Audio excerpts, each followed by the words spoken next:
আসসালামু আলাইকুম প্রিয় দর্শক এবং শ্রোতা, সবাইকে আমন্ত্রণ জানাচ্ছি জীবন গল্পের আরও একটি এপিসোডে এবং আমি আরজি কিবরিয়া আপনার সঙ্গে রয়েছি। আপনারা শুনছেন ঢাকা FM 90.4 প্রতি বুধবার রাত 11টায়। অনেকেই বলেন সিক্রেটস অনুষ্ঠানটা কি হচ্ছে না? জি না, সিক্রেটস অনুষ্ঠানটা বন্ধ হয়ে গেছে এবং এটা ভবিষ্যতে আর চালু হবে কিনা সেটা আপনারা ভবিষ্যতে জানতে পারবেন। ওকে, আমরা শুরুতেই যিনি গেস্ট রয়েছেন আমার সঙ্গে তার সঙ্গে একটু কথা বলতে চাই। আপনার নামটা একটু বলেন প্রথমে। আসসালামু আলাইকুম, আমার নাম হচ্ছে আসমা আক্তার রিয়া। আসমা আক্তার রিয়া, জি। জন্ম জেলা কোথায় আপনার? আমি অ্যাকচুয়ালি পুরান ঢাকায় জন্ম হয়েছি। পুরান ঢাকা বলতে পিলখানা যেটাকে বলে, বিডিআর 1 নম্বর গেট, ওইখানে আমার জন্মস্থান। আর আমার চাচা ফুপু যত রিলেটিভ আত্মীয় স্বজন আছে সবাই আমাদের ওইখানে স্থানীয়। আচ্ছা, এটা একটা। আরেকটা বিষয় যেটা সেটা হলো যে আপনার বয়স কত এখন আনুমানিক? এই তো 33 চলতেছে। 33 চলতেছে, ঠিক আছে। রিয়া হচ্ছে আপনার ডাকনাম? হ্যাঁ হ্যাঁ, ডাকনাম রিয়া। ঠিক আছে, শুরু করেন আপনি যেখান থেকে বলতে চান। ছোটবেলা বলতে বাবার আমি খুব আদরে একটা মেয়ে ছিলাম। কি করতো আপনার বাবা? আমার বাবা ছিল ফটোগ্রাফার। ফটোগ্রাফার ছিল। এই যে কি বলে আপনার এই স্টুডিয়াম আছে না আমাদের মিরপুর 2 নম্বর, এখানে আব্বুর ছিল দোকান ছিল, স্টুডিও ছিল। হ্যাঁ, আর আমাদের পুরান ঢাকার আমাদের যে পিলখানা যেটা বলে বিডিআর 1 নম্বর গেট, ওইখানেও আমার আব্বুর দোকান ছিল। আচ্ছা। তো আমার আব্বু মারা গেছে 2002-এ। তো আব্বু যখন মারা গেছে, মারা যাওয়ার পর থেকে এটা বোঝাই যায়, মানে কি বলবো, একটা বাবা থাকে সংসারের সবচাইতে মানে একটা ছায়া। কয় ভাই বোন ছিলেন আপনারা? আমরা 2 ভাই 2 বোন। আপনি বড় সবার? না, আমি টুইন। আমি আর আমার ছোট ভাই হচ্ছে টুইন। আচ্ছা আচ্ছা, আপনারা 1 ভাই 1 বোন হচ্ছে টুইন, জমজ যেটাকে বলি আমরা। হ্যাঁ, বলেন। আমি যখন ক্লাস 9-এ পড়ি তখন আমি আসছিলাম মিরপুরে বেড়ানোর জন্য আমার বোনের বাসায়। বোনের বাসায় বেড়াতে আসছিলাম। তো ওর সাথে আবার শাহালি প্লাজা মার্কেটে আমি যাই আমার বড় বোনের সাথে। হ্যাঁ, বড় বোনের সাথে মার্কেটে যাই। তখন আমার হাজবেন্ড, যার সাথে মানে আমি এখন সংসার করতেছিলাম এতটা বছর, তার সাথে আমার একটা ইয়েতেই দেখা হয়, শপিংয়ে দেখা হয়। তো ওই বসা ছিল। তো আমার বোনের সাথে আমি যখন ওই যে কসমেটিক এগুলো কিনতেছিলাম তখন ও আমাকে ফলো করে আর কি। তো তখন বয়সটা তো অনেক কম, ঠিক আছে। তো ওই সময়ে একটা মানুষের কি প্রথমের একটা চাওয়া, মানে চাওনি অন্যরকম থাকে ওই বয়সটার মধ্যে, ঠিক আছে। আচ্ছা, কে আপনাকে ফলো করতেছিল দোকানে? মানে ওই যে দোকানে আমি আমার বোনের সাথে যখন যে কেনাকাটা করতেছিলাম না, ওইখানে বসা ছিল ছেলেটা। কেউ একজন আপনাকে ফলো করতেছিল, যেটা আপনি পরবর্তীতে জেনেছেন? মানে ও আমার সাথে একটুখানি কথা কাটাকাটিও করে। যেমন আমি পারফিউম করতেছিলাম যখন আমার বোনের সাথে কিনতেছিলাম যখন, তখন আমাকে বলতেছে যে আপনি কিভাবে জানেন এই পারফিউমটা? ও আর কি মানে আমার সাথে একটা কথা বলার জন্য মানে ইস্যু তৈরি মানে করতেছে, মানে কিভাবে কথা বলা যায়। তো আমি বলতেছি আপনি কি দোকানদার যে আপনি আমার সাথে কথা বলতেছেন? আমি আপনার সাথে কথা বলবো কিসের জন্য? যে দোকানদার তার সাথে কথা বলবো, আর আমি আপনার সাথে কেন এই জিনিসটা নিয়ে করবো? বলে আমাকে বলতেছে বলেন না আপনি, ভালো লাগতেছে তো আপনার কথা। তো আমি ভালো লাগলি তো আপনার সাথে আমি কথা বলবো না? তো আমার বোনকে বলতেছি কি চলো আপু এখান থেকে চলে যাই, এখান থেকে আর আমাদের কেনাকাটার কোনো দরকার নাই, ঠিক আছে। তো যাই হোক, ওইখানেই সমাপ্তি। এরপরে দেখলাম আমি তো ওই সময় আমার স্কুল ছুটি ছিল দেখে আমার বোনের বাসায় বেড়ানোর জন্য আমার আসা আর কি, পুরান ঢাকা থেকে মিরপুরে আসা। তো ওই তখন দেখলাম যে ঠিক একদম আমার বোনের বাসার যেখানে সেখানে কয়েকটা দিন খালি ঘোরাঘুরি করতেছে। তা আমি ভাবলাম যে এই ছেলেটা আমার তো মানে সেন্সে আসি না ওরা কোথায় দেখছি, মানে আমি এটা বাদ দিয়ে দিচ্ছি। কিন্তু ওর যে টার্গেট ছিল, ওই ছেলেটা যে টার্গেটটা ছিল আমাকে মানে দেখার জন্য ও আসতো। তো এরকম কয়েকদিন দেখার পর আমার কাছে কেমন যেন একটা লাগলো যে কি ব্যাপারটা কি, ও এরকম আসতেছে করতেছে। তো একদিন আমার বোনের বড় মেয়েটা, ও ভাগ্নি, ওকে নিয়ে আমি আবার নিচে নামছি। তো আমাকে দেখা ও কথা বললো আর কি যে আপু সেদিনকার যে ইটা করছি না, এই জন্য আমি সরি বলার জন্য আমি আসছি। তো সে হয়েছে তো এইটা বলার জন্য কি আপনি এতদিন ঘুরতেছেন? তো ও বলতেছে কি যে হ্যাঁ আসলে আপনার সাথে খুব মানে মিসবিহেভ করে ফেলছি, তো এই জন্যই আপনি কি মাইন্ড করছেন? আমি কি না মাইন্ড করব না। ছেলেটা বলতেছে। আচ্ছা, কত সালের ঘটনা এটা? এটা হচ্ছে আপনার আমাদের এই যে গ্রেনেড হামলা হইল না, 4 সেই সময়কার ঘটনা। হ্যাঁ, আচ্ছা আচ্ছা। তারপর হ্যাঁ, তার কিছুদিন পরেই তো গ্রেনেড হামলাটার হইল। আমি এই যে পুরো বাংলাদেশের কথা বলতেছিলেন। হ্যাঁ, তারপর তো আচ্ছা ঠিক আছে। তো আমাকে বলতেছে কি যে আমি আপনার কোনো একটা সেল নাম্বার নিতে পারবো? তো আমি বলতেছি কি যে আমি তো এখন এই সময় কোনো সেল টেল আমি ইউজ করি না, আর কিভাবে দিব এটা দেওয়া সম্ভব না। হ্যাঁ হ্যাঁ। তো আমি বলতেছি যে আমার কাছে তো কোনো মোবাইল নাই, আমি কিভাবে দিব? তো আমি বলছি কেন, ওই যে আপনার বোন আছে না, বোনের যেহেতু ম্যারিড, আপনি ভাগ্নি আছে, বোনের নাম্বারটা আমাকে দেন। তো আমি তখন ওই কাটায় গেলাম, ওর সাথে কথা টথা বললাম না। ওমা আবার দেখি সে একই অবস্থা, সে আবার ঘুরঘুর করতেছে। তো ব্যাপারটা এমন হয়েছে না, তখন কেমন যেন নিজের প্রতি নিজেরও একটা অন্যরকম একটা ফিলিংস একটা কাজ করলো আর কি, যে ছেলেটা আসতেছে ঘুরঘুর করতেছে, যাক ওর সাথে একটুখানি কথা বলি আর কি। এইভাবে একটু কথা বললাম, কথা বলার পর তো আমি আবার কি করলাম, আমার বোনের নাম্বারটা দিইনি, আমি দিচ্ছি আমার এক ভাবির নাম্বার। ভাবি বোনের নাম্বার তো দেওয়া যায় না, কারণ বোন যতই হোক। আপনি নাম্বার দিয়েছেন মানে তার মানে আপনার তাকে কোনো না কোনো ভাবে ভালো লেগেছে। হ্যাঁ হ্যাঁ, আমি তাকে নাম্বারটা দেই। কোন ক্লাসে পড়েন তখন আপনি? ক্লাস 9 এ। ক্লাস 9 এ। আচ্ছা। তো আমি তাকে নাম্বারটা দেই, নাম্বারটা দেওয়ার পর ভাবিকে বলি, ভাবি এরকম এরকম এই ছেলেটা এরকম করে, তো আমি আসলে বুঝতে পারতেছি না, তোমাদের এইখানে বেড়াইতেও আসলাম, আবার এই ছেলেটা আমাকে এরকম করে, যাক। তো আমাকে আমার ভাই বলেছে, এই তুমি পুরান ঢাকার, তোমাদের ওইখানেই তো আরো বেশি এইসব। তাই আমি বলেছি কি, আব্বু তো অনেক কড়াকড়ি, আর আমাদের ফ্যামিলিটা অনেক কড়াকড়ি ছিল, এই মানে প্রেম প্রীতি ভালোবাসার দিকে কখনো মানে আমরা ওই দিকে যাওয়ার মতো কোনো চেষ্টাও করতে পারি নাই। তো যাই হোক, তো এইভাবেই মানে আগায় যেতেছে। তো ভাবিকে ফোন দিত, ভাবির সাথে কথা বলতো, ভাবির সাথেই আদান প্রদান হইতো, আমি কবে মিরপুরে আসবো, কবে ওর সাথে দেখা করব, এইভাবেই চলতেছিল। হ্যাঁ, তো যাই হোক, ও প্রস্তাবটা পাঠায় আমার এই ভাবির কাছেই, ঠিক আছে। তো ও তখন আপনি গিয়ে ইয়েতে জব করতো, এই গ্রামীণ ফোনে। হ্যাঁ, গ্রামীণ ফোনে জব করতো, ওর ইউনিফর্ম পরা ছিল, ওই জব করতো ভালো, তখন মোটামুটি ভালোই চলে। তো ও তো আমার চেয়ে অনেক সিনিয়র ছিল, ভালো সিনিয়র ছিল। তো বিয়ের প্রস্তাবটা দেওয়ার পরে আমার আম্মার কাছে আমার ওই ভাবি জানায়, তো বলতেছে যে এরকম যে আসছে, বিয়ের প্রস্তাব আসছে, তো খালাম্মা যেহেতু ভালো, তাহলে আসেন আমরা করাই। তো এর মধ্যে হয়েছে কি, ও ভাবিকে এমনভাবে কনভিন্স করে ফেলছে যে আমাকে ছাড়া বাঁচবেই না। ব্যাপারটা এমন হয়ে গেছে, ঠিক আছে। এইভাবে তো হাত করে, ভাবিদের হাত করে, তারপরে ক্লাসমেট যদি থাকে কেউ ওইভাবে করে হাত করে, এইভাবে করে হ্যাঁ হ্যাঁ। তো ভাবিকে তো পুরোপুরি, ভাবি তো আমার যতটুকু আমার দিকে আসবে তার চেয়ে বেশি গেছে ওর দিকে টানটা। তো ভাবি দেখছে যে আসলে তো অনেক পাগল আর এরকম, তো আসলে মানে ভালোই হবে, ঠিক আছে। তারপর এতটা পাগল, আমিও ভাবির কাছে ফোন দিতাম, তখন কি করতাম, ওই ফোন ফ্যাক্স থেকে ফোন দিতাম ভাবির কাছে, মানে টিফিনের টাকা জমায় তখন ফোন টোন দিতাম, যে ভাবি কি খবর, ওর কোনো খবর নিউজ আছে এই সেই। হ্যাঁ, ভাবি বলতো যে এটা বলছে ওইটা বলছে, এই কথাগুলি হইতো আর কি আমার এই। তো যাই হোক, বিয়ের ব্যাপারটা আপনার ফ্যামিলি কিভাবে নিল, রাজি হলো? তারপর রাজি হইলো, রাজি হওয়ার পরে আমাদের বিয়েটা হইলো, মানে মোটামুটি ঘরোয়া টাইপের। মানে আপনার ফ্যামিলি রাজি হয়েছে? ওই সময়টাতে কি করতো, কোনো কিছু করতো ছেলে? হ্যাঁ, তখন ওই ফোনে জব করতো। ফোনে জব করতো? হ্যাঁ হ্যাঁ। কি হিসেবে ছিল ও? মানে আমার কাছে তো বলছে গ্রামীণ ফোনে জব করতো, এতটুকু জানি, বাট আমার ওর কোনো ভিজিটিং কার্ড ছিল না, ঠিক আছে। ও কোন মানে লেভেলে ছিল সেটাও আমাকে বলে নাই, আর তখন আমি বুঝতেও পারতাম না, বললেও আমার কাছে লাভ ছিল না, কারণ তখন তো আমি বুঝতাম না যে মানে একটা মানুষের লেভেলটা গেলে তার ইটা কি হয়ে দাঁড়াইতে পারে, ঠিক আছে। সে ম্যানেজমেন্টে আছে নাকি, মানে আছে না অনেক ধরনের, অনেক রকমেরই। তো যাই হোক, তো এইভাবেই গেল। তো বিয়েটা হওয়ার পর, কত সালে বিয়ে হলো আপনাদের? 2004-এ। 2004-এ, হ্যাঁ। 4-এ বিয়ে হলো। তো বিয়ের পর 7-8 মাস পরে আমার বড় মেয়েটা কনসেপ্ট করলো। তো তখন তো আমি মানে পড়াশোনা অনেকটা মানে অফ হয়ে গেল, পড়তেই অফ হয়ে গেল, ঠিক আছে। তো ও হওয়ার 5 মাস আগে, বড় মেয়েটার 5 মাস আগে আমি যে বাসায় ছিলাম, যে বাড়িতে ছিলাম, ওই বাড়িওয়ালার ছেলে একটা মেয়েকে নিয়ে চলে গেছে, ঠিক আছে। তো আমার বেলকনি থেকে না ওই যে মেয়েটাকে নিয়ে চলে গেছে আমাদের বাড়িওয়ালার ছেলে, ওই মেয়েদের বাড়িটা আমাদের বাড়িটা পাশাপাশি ছিল। তো ওই মেয়ের একটা মানে বেবি ছিল, 7 বছরের ছেলে। তো ও না বেলকনিতে না এভাবে হাত দিয়ে না মানে মলিন হয়ে রাস্তার দিকে তাকায় থাকতো।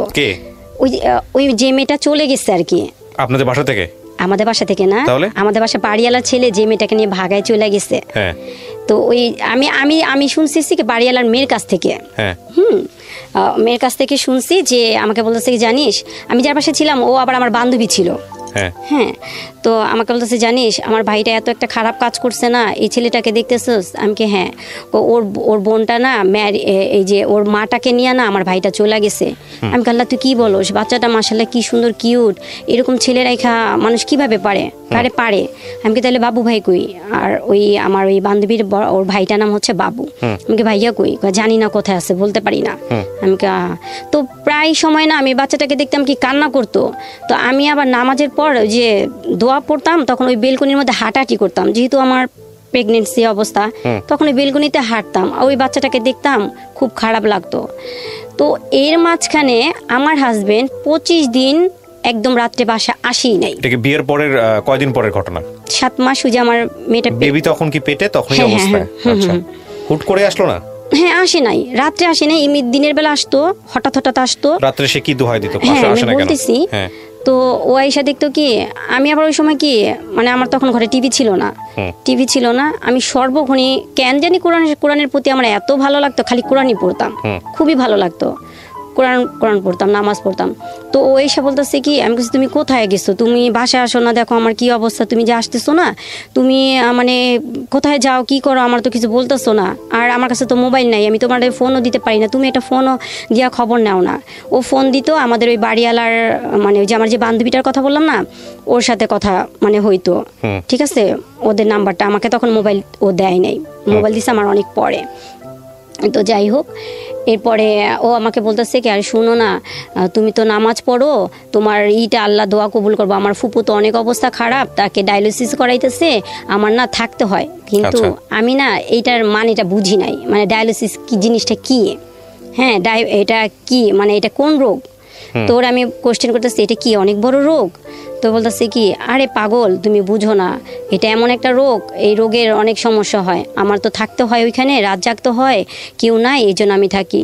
তো আমি তোর কথা ওইভাবে বিলিভ করছি, যে সুন্দর করে এত সুন্দর করে বলতেছেন, মানে অবিশ্বাস করার মতো কিছু না। তো যেহেতু আমি যাই না মাঝে বসা, আর আমার সামনে কোরআন, তো আমাকে কোরআনের দোহাইও দিয়ে বলতেছে যে তুমি অনেক সুন্দর কোরআন পড়ো, তো তুমি আল্লাহর কাছে করো, ফরিয়াদ করো, আল্লাহর কাছে দোয়া করো, আমার ফুপু যেন ভালো হয়ে যায়। তাই আমি ভাবছি কি আসলে মনে অনেক অসুস্থ, এইটাই।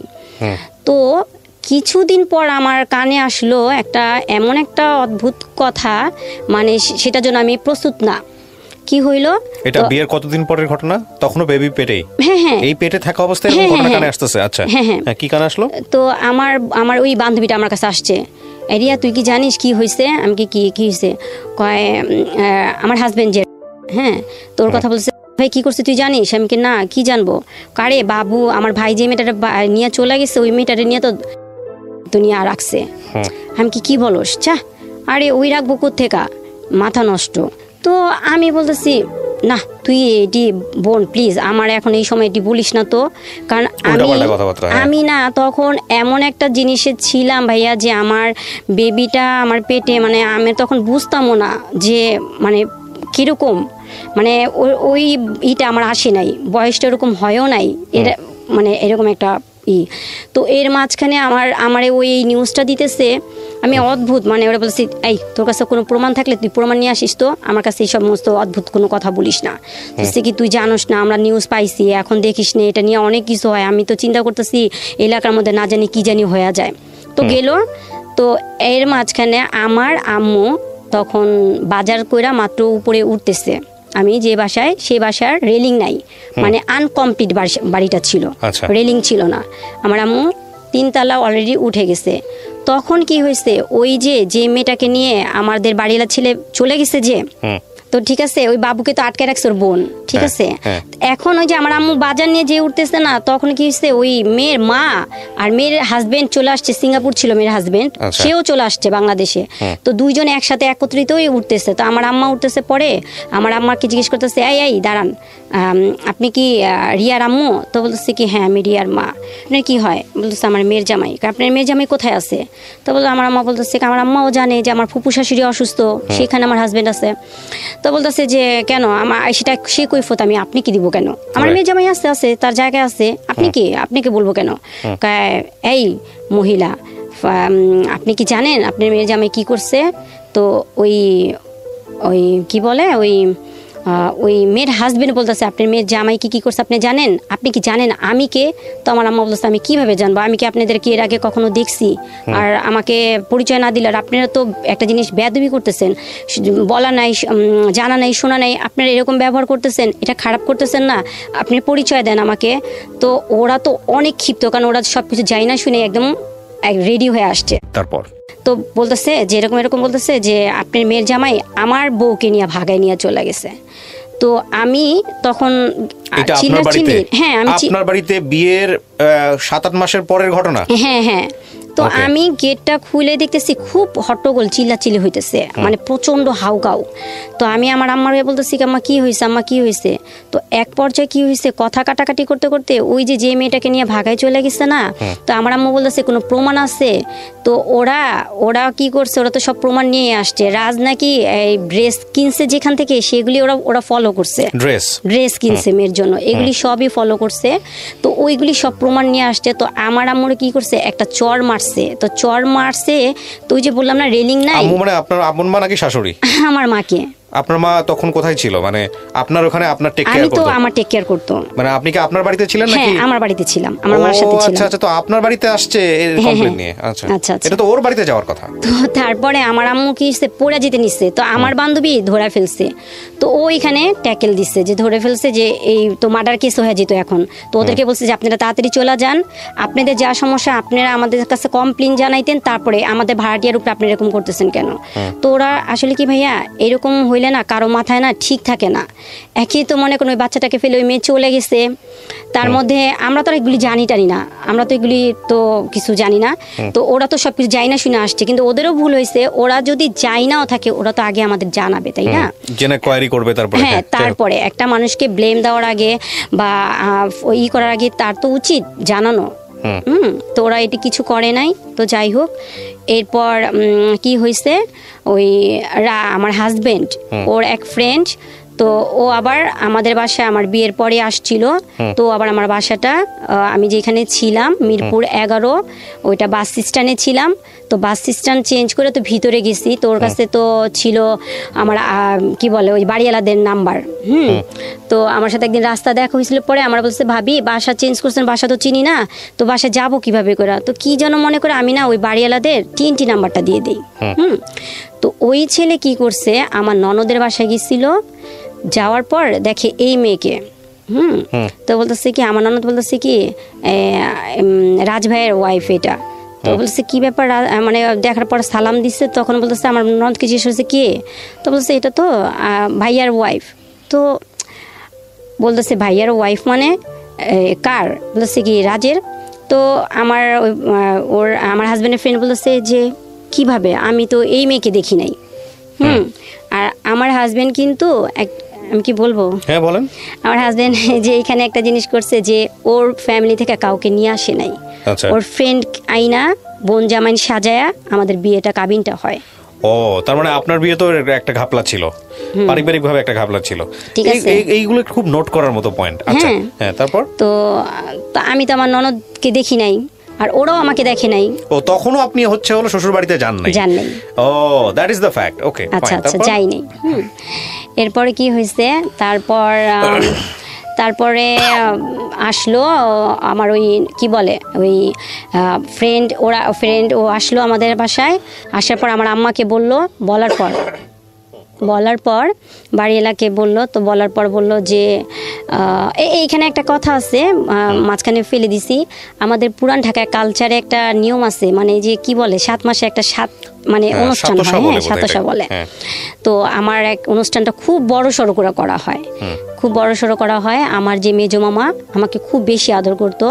তো মেজো মামা আবার আমাকে তখন 3 ভরির মধ্যে একটা নেকলেস দেয় আমাকে। নেকলেস দেয়। আমার যে মানে চাচারা মামারা সবাই আসে, ঠিক আছে, সবাই আসে। তো আমি যে বাসায় ছিলাম ওই বাসার বাড়িওয়ালা তারাও জানতো না যে আমাদের ফ্যামিলিটা মানে এত মানে ভাই। তো সবাই গাড়ি নিয়ে আসে, তো সবাই গাড়ি নিয়ে আসে। তো তখন থেকে আমাদের বাড়িওয়ালা না তখন আমাদেরকে একটু ভালো চোখেই দেখতো, যে না নর্মাল না, অনেক আছে না জি। তো যাই হোক ভালোভাবেই তো সব কিছু চলতেছে। তো এর মাঝখানে যে রাজের যে এই যে প্রবলেমে যে জড়ায় গেছে, ও কিন্তু আমাকে কিছু বলে নাই, কিন্তু 25 দিন আসা যাওয়া করছে দিনের বেলা, রাত্রে থাকতো না। এরপরে ওই যে ওর ফ্রেন্ড আমার বাসায় আসার পর তখন কি হয়েছে, তখন জানাজানি হইল। তখন এইটা নিয়ে মানে অনেক বিচার সালিশি হওয়ার পরে কি হইলো, ওই মেয়ে আইসা পড়লো, মেয়ের জামাইয়ের কাছে চলে গেল। এরপর এই মানে ওই মেয়েকে নিয়ে খুবই মানে একটা মানে এমন একটা ঘরের মধ্যে পরিস্থিতি হয়ে গেল যে যখন আমি পুরোপুরি জানতে পারলাম যে আসলে ওই মেয়ের সাথে ওর সবকিছু হয়ে গেছে, তখনও ওই মেয়ের সাথে। আপনি জানলেন কিভাবে? আপনার হাজবেন্ডই বললো আপনাকে? হাজবেন্ড বললো। আমার তখনই আমার শাশুড়ি এরা সবাই আসলো।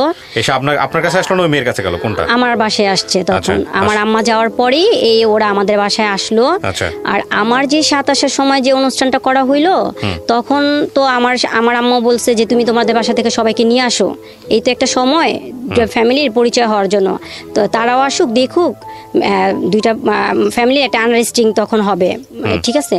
তো ও একটার পর একটা এক্সকিউজ দেখায় মানে এড়ায় গেল, আনলো না, কাউকে আনে নাই। যাই হোক, তো এই মেইলি ব্যাপারটা নিয়ে আমার ভিতরে এমন একটা অবস্থা হলো, যখন আমি শুনতে পারলাম যে আসলে সমস্ত জিনিস একদম পরিষ্কার আমার কাছে, তখন আমি ওরে বলছি যে না, তাইলে তোমার সাথে আমার সাথে হবে না সংসার লাইফ, ঠিক আছে। তুমি আমার সাথে একটা বেইমানি করছো, কারণ দিনের পর দিন তুমি আমার সততা নিয়ে আমার সাথে খেলছো, ঠিক আছে। তো যাই হোক, তো কি করলো, আমার অর্ডারের উপরে কোরআন শরীফ ছিল, উজু করে আসলো, কোরআন শরীফটা বুকে নিল, বুকে নেওয়ার পর বলল যে আমি যা করছি ভুল করছি, আর কখনোই ভুল পথে পাড়া দিব না, তুমি আমার প্রথম, তুমি আমার শেষ, যতদিন আল্লাহ পাক বাঁচায় রাখবে, আল্লাহ পাকের কাছে এতটুকুই প্রার্থনা করব যে আমাদের দুজনকে মানে মৃত্যুর আগ পর্যন্ত জানি একসাথেই রাখে।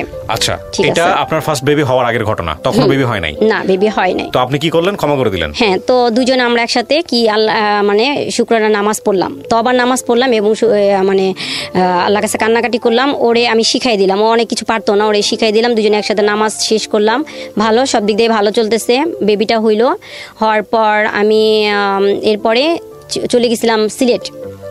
সিলেট ছিলাম তখন। আমাদের এখানে যে করিমুল্লা মার্কেট, সিলেট মানে কি বলে এটা, বন্দরে, ওইখানে আমাদের একটা মোবাইল দোকান ও করে, ওখানে আমি 3-4 বছর ছিলাম।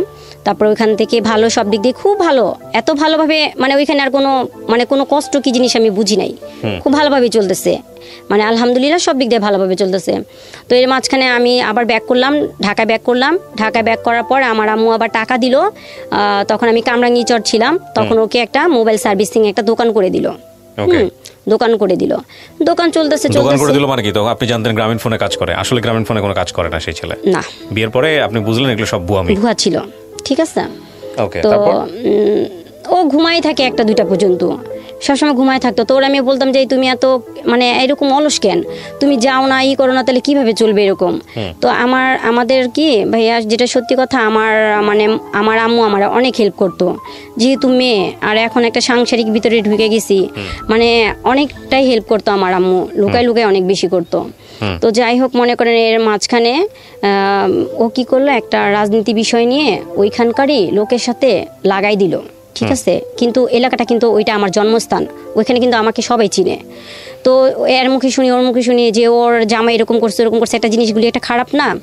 তখন কি করলাম, আমার আম্মুকে জানাইলাম, জানানোর পর আমি আবার মিরপুর ব্যাক করি, 11তে ব্যাক করি। সেই সময় ওই বাসার ভাড়া মানে আমি যে চলে আসছি, রানিং মানে চলতেছে 12 তারিখ, ওই সময় চলে আসছি। তো ওই সময় তো বাড়িওয়ালা ছাড়বে না, ভাড়া টাড়া দিয়ে চলে আসে পড়লাম, এখানে এসে মানে থাকলাম, আর মানে ভালো মতোই চলতেছে। এর মাঝখানে কি বলে আপনার 2018-তে, এই যে 2018-তে চিকুনগুনিয়া জ্বর হইল, মানে পুরো দেশ তো অবস্থা অনেক খারাপ, ঠিক আছে। আর আমার হাজব্যান্ড একটা প্রবলেম আছে, ওর প্রত্যেকবার মানে বছরে 3-4 করে জ্বর আসে, আর এই জ্বরটা এমনই আসতো একদম 15-16 দিন, মানে কমতো না, 15-16 দিন থাকবেই তার জ্বর, ঠিক আছে। মানে এত খারাপ জ্বর, মনে হয় আমি মানে ডাক্তার দেখতাম না, ডাক্তারও বলতো কি এরকম কেন, 4-5 এরকম এসে পড়তো জ্বরের মানে তাপমাত্রা এরকম। তো জ্বর আসলে না ও একদম পুরো বাচ্চাদের যেত খারাপ করতো, দেখা গেছে ওই বিছানায় নষ্ট করে ফেলতো, বমি করতো, এই বমি আসতেছে। আমি বলছি দাঁড়াও কিছু নিয়ে আসি, কিছু নিয়ে আসতে ও খাটের মধ্যেই বমি টমি করে ফেলছে, ঠিক আছে। ওগুলি আবার আমি পরিষ্কার করতাম, ওরে পরিষ্কার করতাম, তো এটা কষ্ট হইতো না। হ্যাঁ, রাগারাগি হাজব্যান্ড ওয়াইফের সাথে হবে না কেন, হবে, কিন্তু সেরকম রাগারাগি আমার সাথে ওর সাথে কখনই হইতো না। যে সে মিথ্যা কথা বলবো না, সবসময় ভালো ছিল। এরকম মনে করেন যখন যদি আমিও যদি অসুস্থ হইতাম বা আমার বাচ্চারা অসুস্থ হইতো, যদি ডক্টরের কাছে যাওয়ার প্রয়োজন হইতো, যাইতাম, যদি কোনো টেস্ট দিত, ভাইয়া বিশ্বাস করবেন না যে ইঞ্জেকশন পুশ করার আগে টেস্টের মানে ওর ব্যথা লাগতেছে, পারে না, এত বেশি দেখাইতো আপনাকে যে ভালোবাসে, এরকম করতো।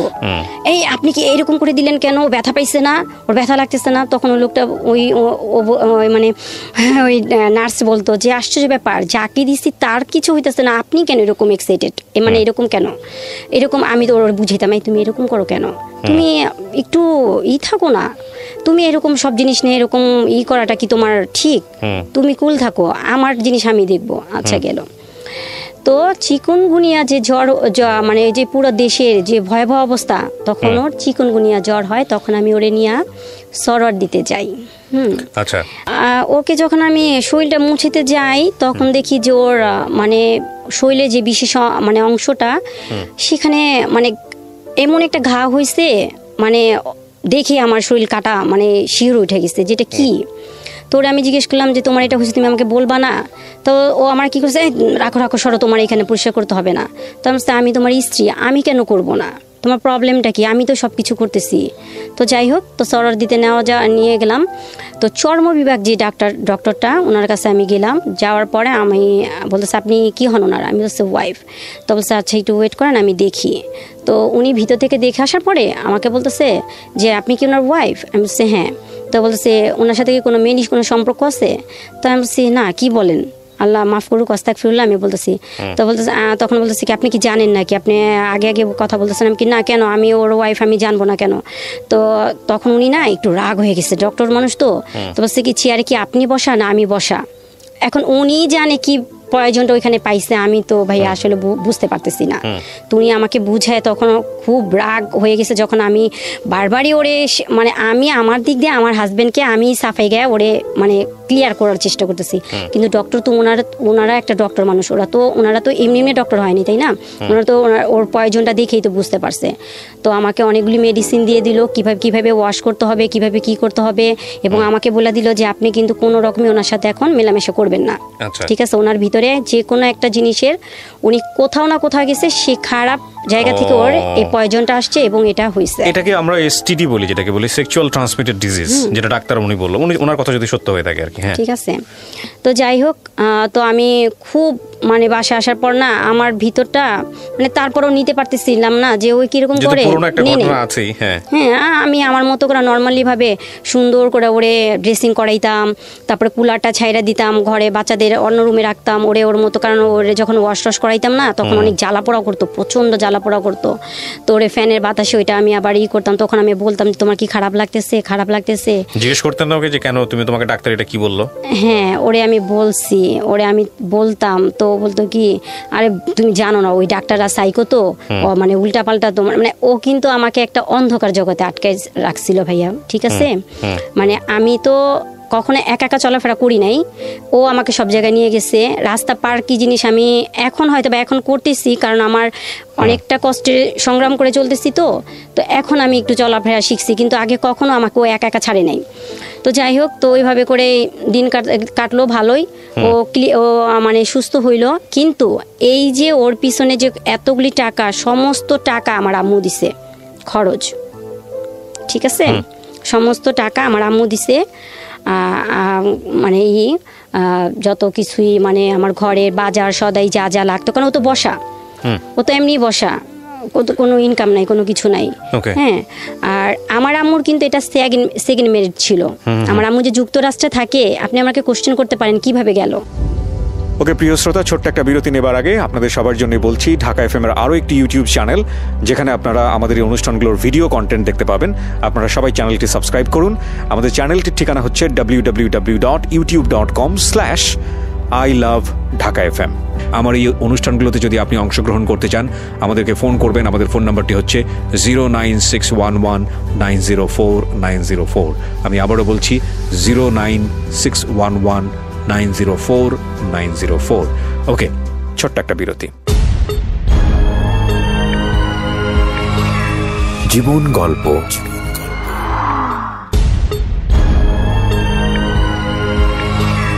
জীবন গল্প। Welcome back once again. প্রিয় শ্রোতা, আপনারা শুনছেন জীবন গল্প। আমি আরজি কিবরিয়া আপনার সঙ্গে রয়েছি। আমার এই অনুষ্ঠানগুলোতে যদি আপনি অংশগ্রহণ করতে চান আমাদেরকে ফোন করবেন। আমাদের ফোন নাম্বারটি হচ্ছে 09611904904। আমি আবারও বলছি 09611904904। ওকে, আমরা যেখানটায় ছিলাম তারপর আমার আব্বু মারা যাওয়ার পর আমার আম্মু দেখতে অনেক সুন্দর মাশাআল্লাহ। তো তাকে কি আমরা এইভাবে বসে রাখবো? তো আমরা আমাদের সব ভাই বোনের মিলিতভাবেই কিন্তু আমরা তাকে বিয়েটা করাই দিই। তো ওই আঙ্কেলও মারা গেছে, উনি মারা গেছে 18-তে মারা গেছে, 18 শেষের দিকে মারা গেল। তো যাই হোক, তো আমার হাজবেন্ডকে আমি সুস্থ করলাম। সুস্থ করার পর আমার কি হইল, আমি একটু সাময়িকভাবে একটু অসুস্থ হইলাম। কি হয়েছে, আমার সিস্ট হয়েছে। সিস্ট হইল। এরপরে আমি আমার ছেলেটা পেটে আসলো, 2টা মেয়ের পর পেটে আসলো। তো আমাকে আমার ভাবি, তারপরে আমার অনেকেই কিছু কিছু আমল দিছে ছেলে হওয়ার জন্য। তো আমি একদম সুন্দর সব আমলগুলি আমি করলাম। তো এর মাঝখানে কি হয়েছে, যখন ও 4 মাস, আমার বেবিটা 4 মাস আমার পেটে, তখন হঠাৎ করে দেখি কি আমার হাজবেন্ড 4 দিন বাসায় আসলো না। তো বাসায় আসলো না, আমি তখন ওরা জিজ্ঞেস করতেছি যে আসলো না, ফোনটাও বন্ধ, ওর ফোনও পাইতেছি না, ওর ফোনটাও পাইতেছি না। ফোনটা একবার চালু হইতেছে, আবার বন্ধ হইতেছে, আবার বিজি করে রাখতেছে, আবার ব্ল্যাক লিস্ট করে ফেলতেছে। মানে অদ্ভুত, মানে এগুলি না আমার ব্রেনটার মধ্যে এমনভাবে মানে এফেক্ট করছে। কারণ আমার বেবিটার সময় না ভাই আমি অনেক সিক ছিলাম, মানে এত পরিমাণে সিক ছিলাম, মানে আমি বুঝাইতে পারবো না ভাইয়া। যে আমাকে ওরে বলছিল যে মানে ওনার শরীর অনুযায়ী বেবিটা বড় হয়ে গেছে, তো সাপোর্ট নিতে পারতেছে না। আগে 2টা তো সিজার, ঠিক আছে, তো একটা বেল্ট হয় না ওনাকে দিবেন, তো আমাকে বেল্টটা হয় না, দেয়নি। আমি ওর না প্যাঁচে প্যাঁচে যতটুকু পারছি সেফ রাখার জন্য, যে আমার সেলাই যাতে না ছিঁড়ে যায়, ঠিক আছে। তো এর মাঝখানে ও যে এই কাজটা করছে না, আমার খুবই খারাপ, মানে মেন্টালিটি খুব আঘাত করছে। তো 4 দিন 5 দিন পর আসলো, আসার পর পুরো নর্মালি এখানে আমি আমার ননদের হাজবেন্ডকে জানাইলাম, ওদের সবাইকে জানাইলাম। ওরা বলতেছে থানায় জিডি করবো। কোন হিসাবে জিডি করবো? এটা তো কোনো কিছু আমি পাইতেছি না। আসলে ভাবি কার সাথে গেছে, আমি না ভাইয়া ওর কোনো ফ্রেন্ডের সাথে কথা বলতাম না। ওই পর্যন্ত হাই হ্যালো ব্যাস সালাম দিতাম, ওই পর্যন্ত। কিন্তু একটা আছে না, মানে ওর ফ্রেন্ডের সাথে কথা বলবো বা ওই কি করে না করে এইরকম কোনো টার্গেটটা আমার ছিল না। ছিল না। তো আমাকে সবাই জিজ্ঞেস করতেছে কিভাবে কি করা যায়। তো আমার আম্মা বারবার ফোন দিতেছে, মা তুমি তোমার দিকে তাকাও, বাচ্চার দিকে তাকাও, যেহেতু তোমার 2টা মেয়ের পর ছেলে আসতেছে, তুমি তো তোমার আব্বুকে হারাইছো, তো তোমার তো বাবা আসতেছে, তুমি এইখানে খেয়াল করো। তো যাই হোক, তো আসলো, আসার পরে সে নর্মালি ওয়াশরুমে চলে গেছে। 4 দিন পর আসার পর সে ডাইরেক্ট ঘরে ঢুকেই ওয়াশরুমে চলে গেল। তো আমি তখন আর ওর সাথে কোনো কথা বলি নাই, কেন ওর মতো ওরে ছেড়ে দিচ্ছি। এরপরে মাঝখানে আমার অবস্থাটা খুবই খারাপ হয়ে গেল। আমি ডক্টরের কাছে গেলাম, আমার ব্লাড টেস্ট আসলো, হিমোগ্লোবিন পয়েন্ট চলে আসছে 7।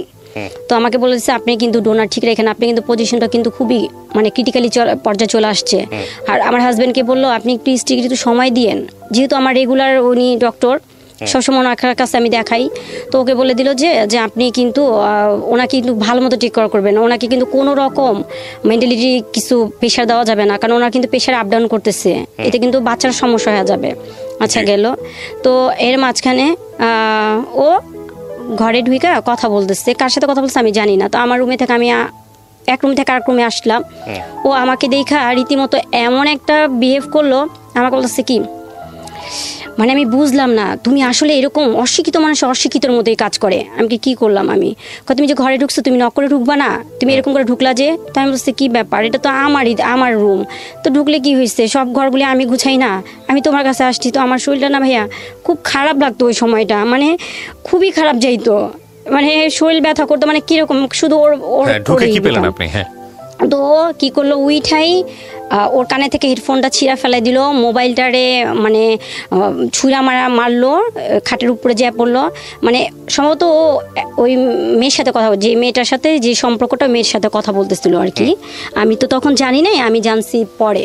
তো তখন ওরে আমি বলছি, দেখো তুমি আমার সাথে তো এই ব্যবহার করা ঠিক না, এই সময় তোমার কিছু একটা হয়েছে, বলো না আমারে কি হয়েছে বলো, আমি তোমার কোনো দিক দিয়ে বিরক্ত করলে আমারে মাফ করে দিও। তুমি ইম্পর্টেন্ট কথা বলতেছিলা, তাহলে আমাকে তুমি বলতা, তাহলে আমি আসতাম না। তো আমি আর বলতে পারি নাই যে আমার একটু তোমার কাছে না থাকতে ইচ্ছা করতেছিল, এই জন্যই আসছি, কিন্তু সেটা আমি বলিনি। আমি আমার মতো করে আমি আমার বেডরুমে চলে খুব কান্না করছি। তো এর মাঝখানে 2-3 দিন পরে সেই লোক আবারও 4 দিন আসলো না, 4 দিন আসে নাই। তো যখন আসছে, আমি এর মাঝখানে আমার শরীরটা খুব খারাপ হয়ে গেল। ডাক্তারের কাছে আবার আমার বড় বোন আমাকে চেকআপে নিয়ে গেলো, আমার ননদ চেকআপে নিয়ে গেলো, খুবই অবস্থা খারাপ। ওর ফোন বন্ধ। তো আসছে ওর সাথে, ওকে আমার ননদ এরা সবাই খুব বললো যে বকাঝকা করলো যে কী ব্যাপার, আপনি ভাবির এই অবস্থা রেখে আপনি যে চলে যান, মানে কোথায় যান? ও ব্যাপারটা কোনো কিছু নেয় নাই। তো আমার আবার খুব রাগ লাগতেছে, ও আসুক, ওর সাথে আমি কথা বলবো। এটা ওর ভাই বোন ওকে যা বলছে, কিন্তু আমি ওর সাথে ক্লিয়ার কথা বলবো, প্রবলেমটা ওর কোথায় যা দাঁড়াইছে। তো ওরে কথা বলার পর ও কী করলো, এক পর্যায়ে আমাকে খুব জোরে একটা ধাক্কা দিল, ঠিক আছে? তো ধাক্কাটা আমি যাই আমার কি বলে যে স্টিল আলমারির ওইখানে যায়, মানে পুরো শরীরে প্রেশারটা যায় না ভাইয়া, মানে এভাবে আমি ধাক্কাটা খাইছি, ঠিক আছে? ঝ্যাঁ পড়ছি। তো ওইখান থেকে পড়ার পরে ছিল আমার এই যে ড্রেসিং টেবিলটা, ওইখান থেকে আবার ব্যাক করে ড্রেসিং টেবিলে এসে পড়ছি, ঠিক আছে? তো কত জোরে আমাকে ধাক্কা দিছে। তো ধাক্কা দেওয়ার পরে ও আইসা বলতেছে কি, বোঝো না যে আমি কি বলতে চাই, তুমি কেন আমাকে ডিস্টার্ব করো? তো আমি বলছি যে তুমি কি, মানে সেদিন খুব কথা কাটাকাটি হয়, 1 পর্যায়ে 2 পর্যায়ে মনে করেন এমন অবস্থা হয়, তখন আমার প্রচন্ড মানে পেইন শুরু হয়ে যায়। তো আমাকে হসপিটালে নিয়ে যায়। এটা আমার থার্ড বেবি। Third baby. তো ডক্টরের কাছে যাই, যাওয়ার পরে দেখেই তো ডক্টর হতভম্ব, কারণ এখনও সময় আমার হয়নি, অনেক সময়ের বাকি। ওনারা আমাকে বলতেছে যে আমরা কিভাবে করাবো, এখন তো সময় হয়নি, এই বাচ্চা তো আমরা টিকাইতে পারবো না। তো আমি বলতেছি যে আপনি কি কোথাও ব্যথা পাইছেন? উনি আমাকে বলতেছে যে আপনি এরকম সমস্যা হইতেছে, ব্লিডিং হইতেছে, অলরেডি আমার ব্লিডিং শুরু হয়ে গেছে, হ্যাঁ, পানি টানি ভাঙতেছে, ব্লিডিং শুরু হয়ে গেছে। তো আমি বলতেছি, আমি তখন হাইড করতেছি, ডাক্তারের কাছে তো আর কিছু বলা যায় না, ঠিক আছে? তো ডাক্তার ওরে বললো যে আপনি খুব তাড়াতাড়ি 4 ব্যাগ ডোনার রেডি করেন, হ্যাঁ, ওনার অবস্থা অনেক খারাপ, খুব তাড়াতাড়ি ডেলিভারি করাইতে হবে, এবং বাচ্চা খুব তাড়াতাড়ি ওরে ওই যে ইয়েতে রাখতে হবে, কাচের রুমে রাখতে হবে, ঠিক আছে?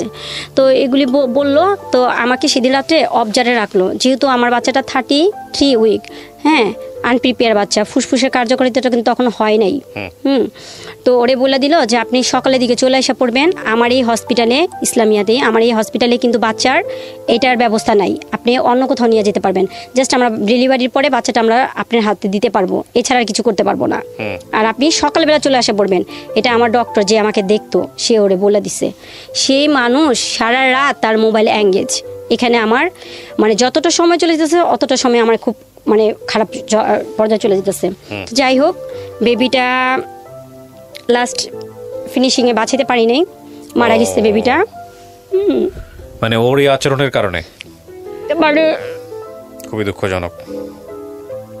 ওরে ডাক্তার বলছে 8:30টার দিকে আসতে, ও আসছে 2:30টার দিকে আসছে, তখন আমার অবস্থা খুবই খারাপ। কত সালের ঘটনা এটা? এটা 2019 সালে, এই 2 বছর আগের। হ্যাঁ, খুবই অবস্থা খারাপ, মানে আমি নিতে পারতেছি না, অক্সিজেন চলতেছে, কিন্তু আমার মানে টেম্পারেচার কমে যেতেছে। তো আমার বড় ভাই আমাকে বলতেছে কি, যে আমার মাথায় হাত বুলায় বলতেছে কি, আপুরে তুই একটু আমার দিকে তাকা, তুই একটু আমার কাছে বল, আমি তোরে নিয়ে যাই, আমি তোরে কোলে করে নিয়ে যাবো, তুই রাজের জন্য অপেক্ষা করিস না, তোর অবস্থা অনেক খারাপ। কারণ আমাকে নিয়ে বোর্ড মিটিং বসছে তো ডক্টররা, তো বলতেছে যদি এই রুগী মারা যায় তাহলে আমাদের হসপিটালের জন্য একটা খারাপ একটা রেকর্ড হয়ে যাবে, কারণ এখন পর্যন্ত এরকম রুগী মারা যায়নি, ঠিক আছে? তো আমার ভাইয়ের সাথে ওর রাজিকে তো পাইতেছে না, জানাবে তো হাজবেন্ডকে, এখন হাজবেন্ডও আসতেছে না। তোমার বড় বোনকে জানাইছে, আমার বড় ভাইকে জানাইছে। তো আমার খুব ওইখানে না খারাপ লাগতেছে কি, ও আসে না কেন, ও আসুক, ও আসলে আমার ডেলিভারিটা আমি করাই ফেলবো। বাসায় আমি তো 25 দিন পরে জানতে পারলাম যে আমার বেবিটা নাই। তখন আমার কি বলে ওর মোবাইলে একটা ফোন আসে, ফোনটা এরকমই ছিল, ওই মেয়ে ফোন দিছে। ফোনটা আমি রিসিভ করি, আমার হাজব্যান্ডের মোবাইলটাতে এমনভাবে আমার কাছে হাইড করে রাখতো, ওয়ার্ডরোবের ভিতরে তালা মারে রাখতো বা কিচেন রুমে মানে লুকায় রাখতো যাতে আমার কাছে না পড়তো, ওর মোবাইলটা আমার কাছ পর্যন্ত না আসতো এরকম। তো সেদিন কি আল্লাহর কি অশেষ রহমত, সেদিন আমি ওর ফোনটা পাওয়ার পর দেখি কি ওই মেয়েটা বলতেছে খারাপ ভাষা গালি দিতেছে, তুই কি খালি ঘুমাইতে থাকোস, তোর জন্য আমি ওয়েট করতেছি, তুই কখন আমাকে নিয়ে যাবি। তো আমি একটা মেয়েলি কণ্ঠ, কোথায় ছিল তখন? ঘরে শোয়া ঘুমাচ্ছিল। আমি তখন হতভম্ব যে কি, হাউ ইজ পসিবল, আমার হাজবেন্ডের মোবাইলে একটা মেয়ে তারপরে এইভাবে কথা বলতেছে, এটা তো মাইনা নেওয়ার মতো না। তো ওরে আমি জিজ্ঞেস করলাম এই মেয়েটা কে, তো আমরা বলতেছি কি আপনি মেয়ের সঙ্গে কথা বলছিলেন না? না কথা বলতে পারিনি, কারণ ও কেটে দিচ্ছে, আর আমার হাজবেন্ডের মোবাইলটা তো পাসওয়ার্ড দেওয়া, আমি তো খুলতে পারি নাই। হ্যাঁ, এমনি এর আগে আমার কাছে মোবাইলটা থাকতো, যখন এই মেলি ব্যাপার ও যখন মানে হয়েছে তখন থেকে এই মোবাইলটাই আমার ঘরে ছিল প্রথম ইস্যু। ঠিক আছে, তো যাই হোক, এরপরে দিয়ে ওরে জিজ্ঞেস করলাম, ও বলতেছে কি আমার মাথায় আঙ্গুল দিয়া গুতা দিয়ে এইভাবে মানে করে, আরে তুই তো একটা সাইকো হয়ে গেছিস, ওই যে বাচ্চা মরে গেছে না, মারা যাওয়ার পর থেকে মানে মাথায় শুধু সবসময় ওলট পালট জিনিস, কে ফোন দিবে আমারে, পাগল। তো এখন তো আমি কারোর কাছে প্রমাণও দিতে পারতেছি না, কারণ মোবাইলটা তো আমার কাছে না, আমি কারে কি বলবো। সেদিন অনেক কিছু হয়েছে, যাই হোক, এরপরে এটা এখানে শেষ। আমার শাশুড়িরা আসলো, বুঝাই দিল। এরপর আমি ওরে নিয়ে কবরস্থান যাই, সেদিনই আমার ফার্স্ট কবরস্থানে যাওয়া, আমার ছেলের কবরস্থানে যাওয়া। তো ওরে যাওয়ার পরে সেখানে আমি ওরে বলতেছি, দেখো এই যে কবরস্থানটা দেখতেছো, এটা বিশাল একটা জায়গা, কিন্তু এই যে কবরের ভিতরটা দেখতেছো খুব ছোট্ট একটা জায়গা। হ্যাঁ, এখানে যার ইমান আর আমল নিয়েই সবাই আসবে, এখানে কিন্তু ওইভাবেই করে কবরটা তার জন্য মানে সুরক্ষিত করা হবে, যার যেরকম মানে আমল থাকবে, ভালো দিক থাকবে। তো এটাই আমাদের শেষ একটা ঠিকানা। তোমাকে একটা প্রশ্ন করি, তো বলতেছে হ্যাঁ করো। আমি কি তুমি কি কোনো ব্যাপারে কারোর সাথে ইনভলভ হয়েছো? যদি আমি তো ওরে কখনো নাম ধরা ডাকি নেই, আমার বড় মেয়ের নাম দিয়ে ওরে ডাকতাম। তো বলতেছি রাজনাব্বু দেখো, তোমার কাছে আমার শেষ একটা ইচ্ছা, আমি তো তোমার কাছে সংসার লাইফে এরকম আমার কিছু চাই নাই, এটা আমার একটা মানে ধরো তোমার কাছে এটা চাওয়াই, তোমার যদি এরকম মনে হয় না যে তুমি আমাকে দিও, আর যদি মনে হয় দেওয়ার দরকার নেই তাহলে চলে যাও। সেটা হচ্ছে তুমি যদি কারোর প্রতি ইনভলভ হয়ে যাও তাহলে তুমি এইখান থেকেই চলে যাও, আমি তোমার ব্যাকে ডাকবো না। হ্যাঁ, এই কবরস্থান তো এখানে আমি আর তোমার সাথে এখানে আমার শেষ, এখানেই, কারণ এই জায়গায় আমাদের সবার আসতে হবে। ও কি করছে ভাইয়া, আমার শ্বশুর মারা গেছে, তার 10 দিন পরে তো আমার ছেলেটা মারা গেছে, এখানে কিন্তু আমার শ্বশুরও মারা গেছে। আমার ছেলেটা যে মারা গেল না, তার 10 দিন আগে আমার ছেলেটা, আমার শ্বশুর মারা যাওয়ার 10 দিন পরে আমার ছেলেটা মারা গেছে। তো দুইটা কবরের মধ্যে এইভাবে হাত রেখে বলতেছি, দেখো এখানে আমার ছেলে, এখানে আমার বাবা, বিশ্বাস করো তুমি ছাড়া আমার লাইফে কোনো মেয়ে আসে নাই। আর এই আমি দুইটা কবরের মধ্যে হাত রেখা বলতেছি, এই কসম খাইতেছি, তুমি আমার বাচ্চাদের কাছ থেকে আমার দূরে সরাই দিও না, আমাকে তুমি দূরে করো না, আমাকে তুমি আর একটা সুযোগ দাও, আমার যা হয়েছে আমি ওইটা শেষ করে দিচ্ছি। হ্যাঁ, তো আমি ওরে বিশ্বাস করলাম, বিশ্বাস করার পরে ওরে আবার সে আগের মতো ঘরে জায়গা দিলাম। কিন্তু এরপর থেকে শুরু হইতে থাকে মানসিক নির্যাতন, শারীরিক নির্যাতন, মানে মেন্টালিটি এইগুলি কি আমি দেখতেছি। মেয়ে অনবরত ওকে ফোন দিতেছে, ও ফোনে কথা বলতেছে, আবার আমি ওকে জিজ্ঞেস করে বলতেছে যে না তুমি কি দেখো, এটা তুমি ভুল দেখতেছো। কিন্তু ওই যে প্রবলেমটা আমাদের কোথায় তা জানো ভাইয়া। তারপরে কিছুদিন পরে দেখলাম ওর মানি ব্যাগে একটা লাভ লেটার, ঠিক আছে, ওইটা নিয়ে একটা শুরু হইলো দ্বন্দ্ব। এটা কি, তো বলতেছে এটা কি, আমি জানি না তো এটা কি, তারিখ ডেট সব দেওয়া, মানে কিভাবে লিখছে, মানে একটা ইয়াং জেনারেশনের ছেলে মেয়ে যা লেখে আর কি, সেভাবে ওয়ার্ডগুলি ওখানে লেখা করা। তো আমি ওরে বলতেছি, মানে দিনের পর দিন যেতেছে, ওরে বোঝার চেষ্টা করতেছি, দেখো তোমার 2টা মেয়ে আছে, হ্যাঁ তুমি বাচ্চাগুলির দিকে তাকাও, তুমি ব্যাকে আসো, হইছে ভুল হইতেই পারে, মানুষ মাত্রই ভুল, তুমি ব্যাকে আসো, তুমি অন্তত বাচ্চাগুলির দিকে তাকাও, তুমি ওদের দিকে তাকায় তুমি দেখো ওদের লাইফের কথা চিন্তা করো, তুমি এটা ফালাই দাও, ঠিক আছে। ওরে আমি কোনো রকমই এখানে ব্যাক করাইতে পারলাম না। ও রীতিমতো মনে করেন একটার পর একটা মানে এই মন চাইতেছে, ও আসতেছে না, মোবাইল অফ করে রাখতেছে, আবার আসতেছে, মানে প্রতিনিয়ত আমাকে মেন্টালি টর্চারিং, ঠিক আছে, যেটা আমি কারো কাছে প্রমাণ দেওয়ার জন্য একটা প্রমাণ যে রাখবো সেটা করতে পারতেছি না। তবে ও যে বাসায় আসে না এইটা মানে সবাই এটা উপলব্ধি করতে পারতেছে। তো এর মাঝখানে আরেকটা জিনিস হয়েছে যে আমার বড় ভাইয়া আছে না, বড় ভাইয়া ওরে দরজা ভিড়ায়া 2টা পা পেঁচে আমার বড় ভাইয়া বলতেছে, ভাইয়া আমি তো আপনার ওয়াইফের বড় ভাই, হ্যাঁ, যদিও আমি আপনার বয়সে ছোট, কিন্তু সম্পর্ক দিক দিয়ে কিন্তু আমি আপনার সম্বন্ধী। তো বাইরে একটা কথা বলি ভাইয়া, আমার বোন যদি কোনো ভুল করা থাকে তাইলে তারপরও একটা কথা বলি, এই ভুলের জন্য ওরে আপনি এরকম শাস্তি দিন না। হইতেই পারে ভুল আমার বোন করতে পারে আপনার সাথে, কিন্তু আপনি কি করতেছেন আমাকে একটু বলেন। আপনি কি কোনো মেলি ব্যাপারে আটকায় গেছেন? যদি আটকায় যান তাহলে ভাইয়া আপনি আমার কাছে বলেন, আমার আম্মাকে দিয়ে আমি সমস্ত জিনিস আমি মানে করব। অনেক সময় হয় না ভাইয়া যে ওই মেয়ের সাথে ওর সাথে অনেক রকম সম্পর্ক হয়ে গেছে, ওই মেয়ে টাকার দাবি করতেছে, টাকা হইলে মিউচুয়াল হইলে সরায় ফেলায়, এরকম হয় না? তো আমার বড় ভাই পাটা পেঁচায় ধরা কাঁদছে আর বলছে, তখন আমার বলতেছে, হ্যাঁ মেয়ে তো আমার নামে মামলা করছে, আপনাদের 2 ভাইয়ের নামে মামলা করছে। তখন আমার ভাই বলছে, মামলা করছে মানে? হ্যাঁ আমাদের নামে মামলা করছে, এখন 4 লাখ টাকা লাগবে। পয়েন্টটা কোন জায়গায় গেছে, ও 4 লাখ টাকা লাগবে, 4 লাখ টাকা দিলে ওই মেয়ের সাথে ওর সাথে কাটছিট হয়ে যাবে, ঠিক আছে? তো আমার ভাই বলতেছে, এটা আবার কেমন কথা বলেন, তাহলে মামলা করলে তাহলে মামলার কাগজ দেখান আমাদের, মামলা করছে। আরে মামলা কাগজ কি আমাকে দেখাবে, ওই মেয়ে তো করছে, ঠিক আছে? এই কি করলো, এই জিনিস দিয়ে ঘরের মধ্যে একটা হট্টগোল পাকায় রাখলো, ঠিক আছে? ও এর মাঝখানে দিব্যি আরামে ঘুরতেছে, করতেছে। আমার 2টা ভাই মনে করেন মানে পালায় রয়েছে, যে কোনো সময় আমার বাসায় পুলিশ পাঠাতে পারে। ও খালি ফোন দেয় আমাকে, বলে কি তুমি কিন্তু ভাইয়াদের দূরে সরাই দিও, ভাইয়াদের কিন্তু বাসায় আসতে দিও না, আসলে কিন্তু ওই মেয়ে কিন্তু অ্যারেস্ট করাই দিবে। আমি তো ওই কথাই ভয় পাইছি। আসলে তো আমি জানি না যে আসলে ওই মেয়ে কেন আমার জন্য মামলা করবে, ওই মেয়ের কি এমন আছে, ওই মেয়ে তো এখানে মামলা করার কোনো কিছু নাই, তাই না? তো যাই হোক এইভাবে গেল। তো গত রোজায়, এই তো রোজা আসতেছে, গত রোজায় আমার বাসায় বাড়িওয়ালা যে ওনার সাথে আমরা বসার পরে রাজে কি আমার হাজবেন্ড ও কি করলো, থানা থেকে একটা জিটি কপি আনলো ওই মেয়ের নামে, হ্যাঁ, যে দেখো আমি ওই মেয়ের সাথে আমার সাথে কোনো সম্পর্ক নাই, এই যে আমি জিটি কপি তোমাকে দেখাইতেছি আনছি, আমি তোমার সাথে সংসার করতে চাই আর তুমি এটি বাদ দাও।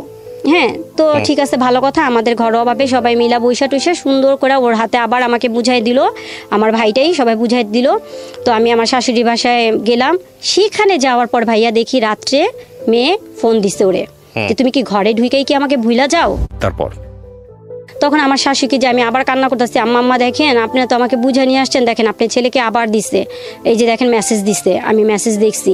তো যা বলতেছি কি মা, ওর আসলে কি মাথাটা নষ্ট হয়ে যেতেছে গা, ও আসলে বাচ্চার শোকে না, ও আমারে পাগল বানায় ফেলতেছে, ঠিক আছে? কিন্তু আমি পাগল না, আমাকে পাগল বানাই দিতেছে ও, ঠিক আছে? তো যাই হোক, ওইখানে এরকম করতে করতে আমি 15 দিন কোনো রকম কাটাইলাম ওর সাথে। ওইখানে কাটানোর পর আমি বাসা চেঞ্জ করি, হ্যাঁ, বাসা চেঞ্জ করি। আমি যে বাসায় ছিলাম ওই বাসাটা চেঞ্জ করে আমি আরেকটা বাসায় আমি যাই। আম্মা টাকা দিল, বাসায় যাওয়ার পর ওই বাসায় গিয়ে যাওয়ার পরে ভাইয়া আমার বড় মেয়েটাকে আর আমাকে মনে করে, আমার বড় মেয়েটা তো বাবার এই জিনিসটা দেখছে, হাত ভরা মেহেদি, ঠিক আছে? ও বাবার হাত ভরা মেহেদি, একদম হাত ভরা মেহেদি। তো আমি আমার মেয়েকে বলতেছি, দেখো রাজদিন তোমার বাবা কি করছে, হাতে ভরা মেহেদি, ওর মেয়ের নাম নিয়ে আসছে। তো আমার মেয়ে বলতেছি কি, আব্বু তুমি কি এখন কি মানে একটু হবা, তুমি এগুলি কি করতেছো আব্বু, তুমি কি একটাবার আমাদের দিকে তাকাও না? তো ওই এক কথা দুই কথা কি করছে ভাইয়া, ওই যে কারেন্টের ব্যাটগুলো থাকে না, ওই ব্যাটগুলো আমার মেয়েটাকে এমন ভাবে পিটাইছে, ওরে ধরতে যায় আমি মারি খাইতেছি, ও মারি খাইতেছে, মানে আমরা মা মেয়ে মানে কারে থেকে কারে বাঁচাবো আমরা নিজেরা জানি না। ওর বাবা একটা হিংস্র প্রাণীর মতো হয়ে গেছে। তখন ওরে আমি বলতেছি, তুমি থামো, তুমি এইভাবে করে মাইরো না, তুমি এইভাবে করে মাইরো না, তুমি কি মারার জন্য আমার কাছে আমাদের নিয়ে আসছো? আমি কত বড় শখ করে তোমার কাছে, আমি আমার পুরো ফ্যামিলি করে ঝাইরা টেরা দিয়ে তোমার কাছে আমি আসছি, ঠিক আছে? ও এখানে একটা শর্ত রাখছে, আমি কারোর সাথে মানে যোগাযোগ করতে পারবো না, মানে আমার ফ্যামিলির, যেখানে আমার মা আমাকে এতটা হেল্প করে। তো ও মানে এই পয়েন্টটা খাটাইছে যে আমাকে ওই বাসায় নিয়ে যায়, আমার উপরে এই টর্চারিংটা করবে, ঠিক আছে? তো এখানে তো কেউ দেখবে না। ও অনেক মারছে, মারার এক পর্যায়ে আমি বেহুশ হয়ে যাই, মানে এতটা মানে রক্তাক্ত করে, আমার গলার মধ্যে চিবি দেয়, চিবি দেওয়ার পরে তো অটোমেটিক মানে দম আটকায় গেলে তো মানুষের শরীরে অন্যরকম হয়ে যায়, ঠিক আছে? তো আমার পুরো কাপড়টাই নষ্ট হয়ে যায়। তো আমার মেয়ে সেগুলি করে, তো ও কি করে তখন মাইনাটেটা তখন চলে যায় বাসার থেকে।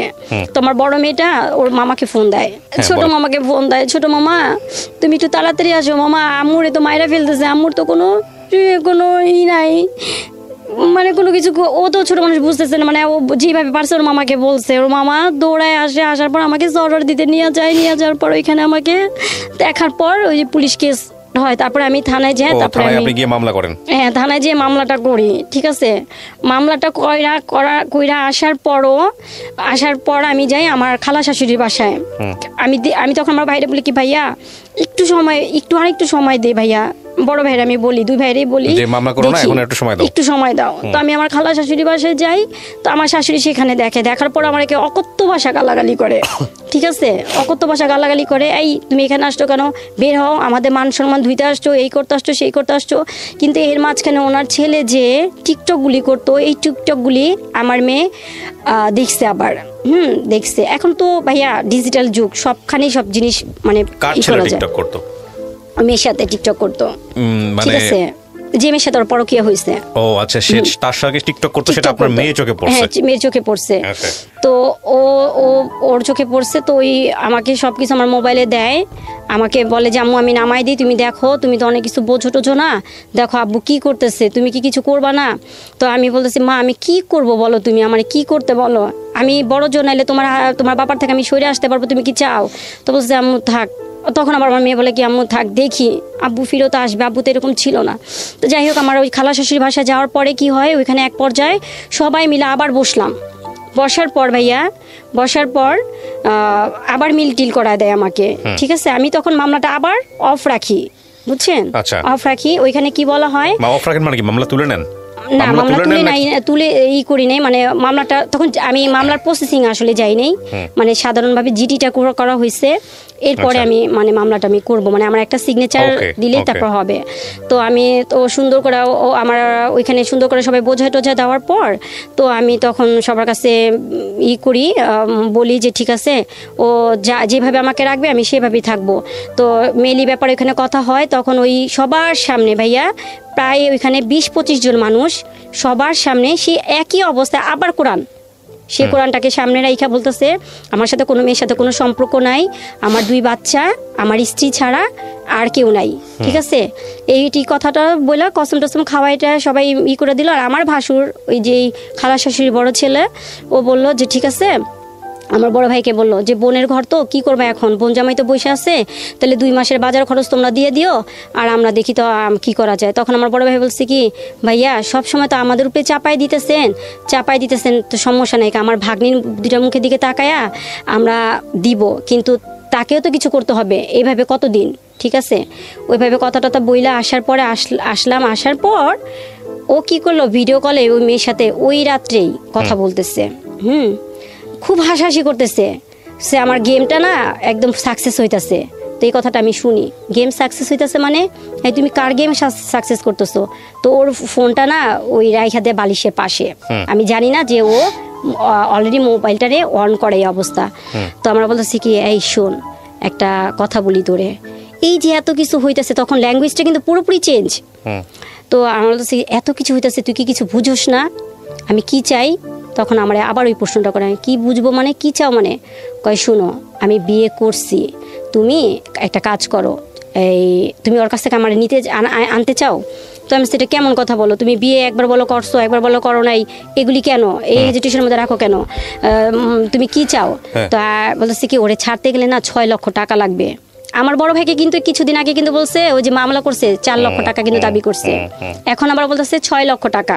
2টা পয়েন্ট কিন্তু আপনি দেখেন ভাইয়া। হ্যাঁ, তো আমি বলতেছি 6 লক্ষ টাকা মানে এই তুমি কি পাগল হয়ে গেছো? আমরা খাইতে পারতেছি না, থাকতে পারতেছি না, আমি মার কাছে কিভাবে আর হাত পাতবো? বড় মুখ করে তোমার সাথে আসছি। কয় কি শোন, আমার যদি পাইতে চাস 6 লক্ষ টাকা আন, কোনো ব্যাপার না, ওই মেরে আমি ফালাই দিব, তোরে আমি এই যে একদম রানীর হালে রাখবো। তো আমি বলছি কি শুনো, আমার আছে না লবণ দেওয়া ভাত খাওয়া, ডাল দেওয়া ভাত খাওয়াও, আমি ওই মেয়ে না যে কারো কাছে যাই কিছু বলবো। ঠিক আছে, তুমি কিন্তু এতদিন শুধু আমার ভালোবাসাই দিছো, বিনিময়ে কিন্তু তুমি কোনো অ্যাসেট আমাদের জন্য তৈরি করো নাই, যেটা তুমি আমাদের জন্য ফিউচারে ভাইবা রেখা দিবা। তো আমাদের তো অবস্থা এখন করুণ দশাই। তো আমার কি স্বপ্ন দেখো, এই সব স্বপ্ন আমাকে দেখায়ও না, তুমি ওর কাছে আসবা কি আসবা না সেটাকে বলো। তো এক পর্যায়ে সেই রাত্রে ও মনে করেন রান্নাঘর থেকে বটি আনছে, ঠিক আছে, বটি আনছে, তারপরে ওড়নাটারে খুব ভালোভাবে করে হাতে পেঁচাইতেছে আমাকে। তো আমি তখন ওই দৃশ্যটা দেখার পর না আসলে ভাইয়া যে মানুষটা আমার এতদিনের লাইফ পার্টনার, একটা ভালোবাসার মানুষ ছিল, প্রথম তো ভালোবাসার মানুষ, তারপরে এসেছে সন্তানের বাবা, আমি কার বুকে মাথা রাখছি, কার সাথে সংসার করছি আমি নিজেই মিলাইতে পারতেছি না। যে আমার মানে বর্তমান প্রেক্ষাপটটা এমনই হইতেছে যে জিরো, আমি সব দিক দিয়ে মানে আমার মানে শেষ, ঠিক আছে। তো ওর ওই ভয়ঙ্কর ইটা দেখা আমি রীতিমতো আপসেট, ঠিক আছে, আপসেট। তো তখন এমন একটা হয়েছে যে মানে ও অলরেডি আমারে মারবেই। তো তখন ওই সময় কোনো রকমই করে ঠান্ডা করলাম। ঠান্ডা করার পরে ওই যে পরে আবার যে আমার মেয়েটা যখন যে টিকটকটা দেখলো না, টিকটক নিয়ে যখন কথা বললো, কথা বলার পর তখন ওই যে আমাকে আর আমার বড় মেয়েটাকে মানে বেধম পিটায়, ঠিক আছে, মানে খুবই মারে। তো তখন মারার পর আমি ওরে বলি যে তুমি শিয়ানা মেয়ের গায়ে হাত উঠাইছো, তুমি কি জানো এটা কত বড় খারাপ কাজ করছো বাবা, হ্যাঁ যে মেয়েটার গায়ে হাত উঠাইছো। ভাইয়া আমার মেয়েটাকে দেখলে আপনি বলবেন যে বলা ঠিক না, মানে আল্লাহ পাক আমার দুইটা মেয়ে মাশাআল্লাহ অনেক সুন্দর করে বানাইছে। আর আমার হাজবেন্ড আমাকে বলে যে আমি দেখতে সুন্দর না, ওয়েস্টার্ন কালচারে চলাফেরা করতে পারি না, অশিক্ষিত মহিলা। তো এতদিন পর, এত বছর পর যে আমাকে এই ব্লেমগুলি দেয়, তো তখন কই ছিল? তা আমাকে বলতো একটা স্ত্রী তার স্বামীর জন্য সব কিছু করতে পারে, তাই না, সব কিছু করতে পারে, তখন আমাকে বলতো। কিন্তু তাই বলে এই না, ও আমাকে আমার বাচ্চাগুলিরে নর্দমায় ছুঁড়া ফালাই দিয়ে ও একটা শুভাকাঙ্ক্ষীর জন্য ও সবই শেষ করে দিবে। ও এইটা শুধু করে নাই, এর মাঝখানে ও আরও একটা পয়েন্ট করছে, দালালি করছে। তারপর মানে দালালি বলতে কি, আমার আম্মু তো বাইরে না, তো ওরে জায়গা কেনার জন্য টাকা দিছে, সেই টাকাটা ও মাইরা দিছে, ঠিক আছে। বড় ভাইকে সাউথ আফ্রিকা পাঠানোর জন্য 12.5 লক্ষ টাকা, সেটাও মাইরা দিছে, ঠিক আছে। তাও আমি আমার আম্মু সবই মাইনা নিছে যে চাক টাকা আজ আছে কাল মানে ঝড় ভাটা এই আছেই নাই, হ্যাঁ আল্লাহ পাক দিতে কতক্ষণ, আমার নাতি নাতকরা ভালো থাকলেই হয়েছে সবচেয়ে বড় জিনিস।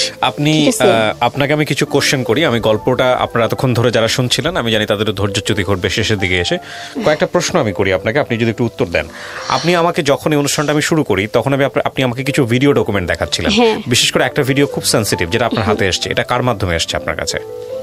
এটা অনেকটা ছিল শর্ট করে ইমোতে পাঠাইছে মেয়েটা আমাকে। মেয়েটার সঙ্গে আপনার কথা হয়? মেয়েটা আমার সাথে কথা হয়েছে যখন আমার হাজবেন্ডকে অ্যারেস্ট করাই দিলাম তখন। আর আমার হাজবেন্ডকে যখন অ্যারেস্ট করানো হয় তখন ওর সেলটা ওই যে এসআই নিয়ে যায়, ওই ওর ফোনে পাওয়া যায় এটা? হ্যাঁ, এটা আমাকে দিছে 3 মাস পর। ওই এসআই 3 মাস আপনার হাজবেন্ড জেলে ছিল? 4 মাস ছিল। 4 মাস ছিল তখন আপনাকে এই ডকুমেন্টসটা দিয়েছে এসআই? হ্যাঁ। কিন্তু এসআই তো আপনাকে ডকুমেন্টসটা দাও, উনি আমাকে এই ডকুমেন্টসটা মানে করে দেয়, ওপেন করে দেয় নাই, ওর সেলটা আর মেমোরি কার্ডটা আমাকে দেয়। ও আচ্ছা, ওই মেমোরি কার্ড থেকে আপনি বের করেন এটা? হ্যাঁ, আর ওই মেয়ে আমাকে দেয় কারণ এটা তো অনেক বড় একটা ভিডিও, ঠিক আছে। এখানে আপনি যতগুলা ভিডিও আমাকে দেখাইছেন বা যতগুলো ইয়েগুলো আছে সেগুলো নিয়ে একটা রাষ্ট্রীয় গণমাধ্যমেও এটার একটা রিপোর্ট প্রচারিত হয়েছে। কতক্ষণের রিপোর্ট ছিল এটা? মেবি এটা আধা ঘন্টার মতো ছিল। আধা ঘন্টার মতো? কি পুরো ক্রাইম ইনভেস্টিগেশন করা হয়েছে? হ্যাঁ। এবং সেটা করেছেন আপনি কতদিন আগে? 1 মাস আগে। 1 মাস আগে। আপনার হাজবেন্ড এখন কোথায় আছে? আমি বলতে পারবো না ভাই। বলতে পারবেন না? ও জেল থেকে বের হয়ে গেছে? জেল থেকে মেয়ে ওকে ছাড়াইছে। মেয়ে ওকে ছাড়াচ্ছে। আপনার জানার মতো কি ও বিয়ে করেছে ওকে? হ্যাঁ, এখানে একটা কথা ছিল, রেখে দিছি। আমার তো প্রত্যেক মাসে মাসে হাজিরা দিতে হয়। হ্যাঁ, হাজিরা দিতে হয়। আপনার কেন হাজিরা দিতে হবে? আপনার বিরুদ্ধে মামলা করেছে? না, আমি বাদী, আমার যেতে হয় আর কি। আমি গত 2 মাস আগে খবর নিতে হয় আর কি। হ্যাঁ, 2 মাস আগে আমার 2টা বেবিকে নিয়ে আমার যেতে হয়েছে, তো ওদেরকে নিয়ে গেছি। তখন ওরা হাজিরা দেয় নাই? হ্যাঁ, তখন মেয়ে আসে নাই। ওর লয়ার মেয়ের নামে মামলা করেছে? হ্যাঁ, ওই লয়ার বারবারই বলছে যে বিবাদীর সাথে এই মেয়ের সাথে কোনো সম্পর্ক নাই। আপনার মামলাতে আসামি করেছেন কাকে আগে? আমার হাজবেন্ডকে আর ওই মেয়েকে। ওই মেয়ের প্রপার ঠিকানা আপনি বের করতে পেরেছিলেন? হ্যাঁ। মামলার এজাহারে উল্লেখ করা ছিল সেগুলো? হ্যাঁ। আচ্ছা, তো তারপর এখন আপনি যেটা বলতেছেন যে লাস্ট টাইম আপনি গেছিলেন তখন আপনার হাজবেন্ড হাজিরা দেয় নাই? ও দিছে কিন্তু মেয়েকে দেয় নাই। 2 নম্বর আসামি মেয়েকে করা হয়েছে। আচ্ছা, মেয়েটা দেয় নাই? মেয়েটা দেয় নাই। আর ওর লয়ার বারবার একই কথা বলছে যে আমার বিবাদীর সাথে এই মেয়ের সাথে কোনো সম্পর্ক নাই। আপনাকে ডিভোর্স দিয়েছে আপনার হাজবেন্ড? না। আর এখানে আপনি দিয়েছেন? না। আমি যে প্রশ্নগুলো করি সেই প্রশ্নগুলো উত্তর দিলে চলবে? না, ডিভোর্স হয়নি এখনো। আমাদের মামলা রানিং চলতেছে। এখানে ডিভোর্স হলে আমাদের মামলা চলতো না। আচ্ছা, তো ডিভোর্স হয় নাই? ডিভোর্স হয়নি। আপনার হাজবেন্ডের সঙ্গে আপনার লাস্ট কথা হয়েছে কবে? জানুয়ারির 15 তারিখ। কি বলেছে উনি? উনি আমাকে ফোন দিয়ে বলতেছে যে আমাকে ভালো মন্দ জিজ্ঞেস করলো, তো বললাম যে হ্যাঁ ভালো আছি, এই বাচ্চাটা কেমন আছে। আমি তখন বললাম যে বাচ্চাদের খবর যে তুমি নিতেছো, ওদের তো কোনো কিছু করতেছো না, ঠিক আছে তুমি কেমন বাবা হইলা। আপনি আমাকে শেষ কথার উত্তর দেন। আপনার হাজবেন্ড যদি এখন ফিরে আসে, আপনার ওই যাকে বিয়ে করেছে তাকেও রাখতে চায়, আপনাকেও রাখতে চায়, আপনি নিবেন আপনার হাজবেন্ডকে? না, আমি নিব না। আপনি কি চাচ্ছেন? কারণ দুষ্ট, আপনি কি চাচ্ছেন সেটা বলেন আমাকে। আমি এই লোকের সাথে এত বছর সংসার করে তার ভিতরটাই তো চিনতে পারি নাই। লাস্ট কত বছর সংসার করেছেন? 16 বছর। 16 বছর। আপনি কি চাচ্ছেন এটা বলেন জাস্ট। আমি এখন চাচ্ছি যেভাবে আমাকে মানে আমার দুইটা মেয়েকে নিয়ে যেভাবে আমাকে যেভাবে ফেলে দিচ্ছে, আমাদের তিনটা জীবনও নষ্ট করে ফেলছে, এরকম প্রতারকের সাথে আমি সংসার করতে চাই না। ঠিক আছে, সেটা তো আপনি চান না। আমি চাই না। আর কিন্তু আপনি চাচ্ছেনটা কি সেটা বলেন। আমি চাচ্ছি সবাইকে সচেতন করার জন্য। আচ্ছা, সেটা তো আপনার গল্পের মাধ্যমে সচেতন হবে। সচেতন করার জন্য এখানে আপনার ভুল কি বলেন তো? আমি পয়েন্ট আউট করার আগে আপনার ভুলটা কি? আপনার হাজবেন্ডের যে কথাগুলো আপনি বললেন সেটা নিয়ে আমি পরে কথা বলছি, যেহেতু উনি এখানে উপস্থিত নাই সেটা বাদ। কিন্তু আপনার ভুলটা কি? আমার ভুল হচ্ছে আমি বারবারই ওকে বিশ্বাস করে ওকে মানে ওর দোষগুলি আমি ক্ষমা করছি। হ্যাঁ, কেন করছি সেটা হচ্ছে, এখানে কথা হচ্ছে যে আমার দুইটা মেয়ে আছে। সমাজে চলতে গেলে আমার দুইটা মেয়ের বাবা হিসেবে পরিচয় দিতে হবে। না, এটা একদম লেম লজিক। আপনি তো ক্লাস 9 পর্যন্ত পড়াশোনা করছেন, কিছু জিনিস না, আমি তারপরে এসএসসি কমপ্লিট করলাম। লেম লজিক বলতেছি আমি, মানে এটা হচ্ছে খুব দুর্বল যুক্তি। আচ্ছা আচ্ছা। আপনি ফাইনালি 16 বছর পরে এসে আপনি বাঁচাতে পারছেন সেই যুক্তি? না। আপনি প্রথম থেকে তাকে ক্ষমা করতেছিলেন, আমার মেয়ে আছে, মেয়ের বাপের পরিচয় লাগবে, ঠিক আছে, সমাজের জন্য। 16 বছর পরে এসে কি সেটা পারছেন এস্টাবলিশ করতে পারছেন? পারেন নাই তো। শেষ পর্যায়ে ধৈর্যচ্যুতি ঘটেছে, আপনি তাকে ছেড়ে দিচ্ছেন। হ্যাঁ, আপনি তার সঙ্গে সংসার করতে চান না। না, করতে চান না। বিষয়টা যদি আরো আগে হতো আরো ভালো হতো। দুষ্ট গোয়ালে চেয়ে শূন্য গোয়াল অনেক ভালো না? অনেক ভালো। দুষ্ট গরুর চেয়ে শূন্য গোয়াল অনেক ভালো। তো সেই জায়গাটা থেকে আপনার যুক্তি যদি সমস্ত কিছু মেনে নেই, তাহলে এটা আরো আগেই গিভ আপ করা উচিত ছিল। আমি এই দুজনকে নিয়ে কোনো মন্তব্যই করতে চাই না। কেন করতে চাই না তার প্রধানতম কারণ হলো এটা আপনি বলে গেলেন, বা আপনার মতো করে একপাক্ষিকভাবে আপনি বলে গেলেন, সেখানে বাকি দুজনের কোনো কথা আমি এই পর্যায়ে আনতে পারিনি। যে দুজনকে নিয়ে আপনি আনলেন তাদেরও জীবনে হয়তো অনেক কিছু বলার আছে, সেই জায়গাটায় আমি যেতে চাই না। তবে এটা ঠিক প্রথম স্ত্রী থাকার পরে একটা কারণই এনাফ। প্রথম স্ত্রী থাকার পরে দ্বিতীয় যদি কোনো মানুষকে তার জীবনে নিয়ে আসে, সেটা যদি আপনার সঙ্গে এক লুকোচুরি করে হয়, অন্যায় করে হয়, তাহলে যত যুক্তি নিয়ে সে খারাপ হোক না কেন, একটা লাইনই এনাফ, সে দোষী, আর কিছু লাগবে না। সো সেই জায়গাটা থেকে সে দোষী। মানে আপনি যত কিছু বলেন সবকিছু যদি বাদ দিয়ে দিই, শুধু একটা যদি জিনিস যদি ধরি যে আপনাকে না জানায় সে কাজটা করেছে, কারণ আপনি যে ভিডিওটা আমাকে দেখিয়েছেন, সেই ভিডিও দেখার পর আসলে কোনো সন্দেহ থাকে না সে এটার মধ্যে ইনভলভ, যদি উনি আপনার হাজব্যান্ড হয়ে থাকে। ভিডিওতে যেটা দেখিয়েছেন, আমি টেলিভিশনের রিপোর্টটাও দেখেছি। তো সেদিক থেকে আমার ওনাকে নিয়ে বলার কিছু নাই। তবে আপনার এই গল্প থেকে আমাদের অনেক কিছু শেখার আছে। আমাদের সমাজের মেয়েরা মুখ বন্ধ করে এসব সহ্য করে, দিনের পর দিন সহ্য করে, বছরের পর বছর সহ্য করে, মাসের পর মাস সহ্য করে। আপনি আইনের দ্বারস্থ হয়েছেন, আমাদের সেটাই হওয়া উচিত। আমি সেই জায়গা থেকে আমি আপনাকে উৎসাহ দিব যে আইনের কাছে গেছেন, আপনি আইনের পরামর্শ নিচ্ছেন, আপনি চান ওর সঠিক বিচার হোক। সেই জায়গাতেও আমরা অনেক বেশি ফেড আপ হই। আমি আপনার জন্য গুড উইশ করতে পারি, দোয়া করতে পারি যে আপনি আইনের দ্বারস্থ হয়ে ওখানে যাতে আপনি ফেড আপ না হন, কারণ অনেকেই ফেড আপ হয়ে যায়, আপনি যেন সঠিক বিচারটা পান। কিন্তু এটা ঠিক যে যেই ভুলটা 16 বছরে হয়েছে, সেই ভুলটা আরো 10 বছর পরে হতে পারতো। আপনার মনে আছে কিনা, আপনি 1 ঘন্টা আগে যখন অনুষ্ঠানটা শুরু করছিলেন, তখন আপনি আমাকে একটা কথা বলতেছিলেন যে ভাইয়া আমার বহুবার মনে হয়েছে সুইসাইড করি। হ্যাঁ, সুইসাইড করতে কি আমি বলি, ওই যে মানে এমন মেন্টালিটি এমনভাবে দাঁড়াইছে না, মানে শান্তিমতো একটা নিঃশ্বাস নেওয়ার মতো কোনো রকম ছিল না। তো আমার বেবিটা মারা যাওয়ার পরে তো ডক্টর আমাকে তো যে ইয়েতে প্রেসক্রিপশনে তো আমাকে ঘুমের ওষুধ দিছিল, তো আমি ওটা খায় না রিল্যাক্স থাকার চেষ্টা করতাম। তো এরকম করতে করতে দেখতাম আমি উইক হয়ে যেতেছি। তো হ্যাঁ, আপনার যে প্রোগ্রামটা অনেক আগে থেকে আমি শুনতাম, ওই সময় একটা জিনিস কি ছিল, আমার হাজব্যান্ডকে সবসময় বলতাম কি তোমাকে নিয়ে আমি যাব আমাদের ভালো জিনিস বলার জন্য, কিন্তু আজকে যেভাবে আসছি না এইভাবে বলার জন্য না। তো যাই হোক, তবে আপনার প্রোগ্রামে আমি এত মানুষের, অসহায় মানুষের এত কষ্ট বিদায়ক কথাগুলি আমি শুনতাম, তখন মনে ভিতরে না একটা জিনিস কি, ওই যে আমার যে মেডিসিন, ঘুমের যে মেডিসিনটা না, এই ঘুমের মেডিসিনের জায়গায় আপনার এই প্রোগ্রামটা আমার কাছে এমনভাবে একটা ওষুধের মতো কাজ করছে, আমাকে আস্তে আস্তে আস্তে আস্তে করে নিজেকে প্রিপেয়ারটা এমনভাবে করছে, আরে 10 জন নারী যদি পারে কেন আমি পারবো না? কেন পারবো না? আর আমি কোন দিক দিয়ে খারাপ? আজকে আমাকে ফেলে দিতেছে। আমার একটা পরিচয় আছে, সবচেয়ে বড় পরিচয় হয়েছে আমি মুসলমান ঘরে, মুসলিম ঘরে সন্তান, মুসলিমের স্ত্রী। আমি নো ওয়েস্টার্ন কালচারে চলাফেরার কোনো দিক আমি যাই না। আর আমার আর একটা পরিচয় হচ্ছে আমি 2টা সন্তানের জননী। আমি মা।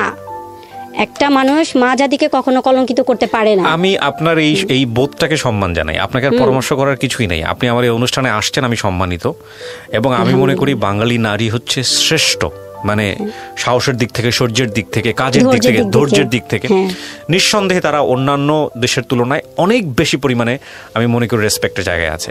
হ্যাঁ, এখন আমি ডেফিনেটলি উনি যে সেকেন্ড ওয়াইফ যাকে যদি বিয়ে করে থাকেন তাকেও আমি অসম্মান করছি না, তার জায়গা থেকে তারা তো বক্তব্য আছে।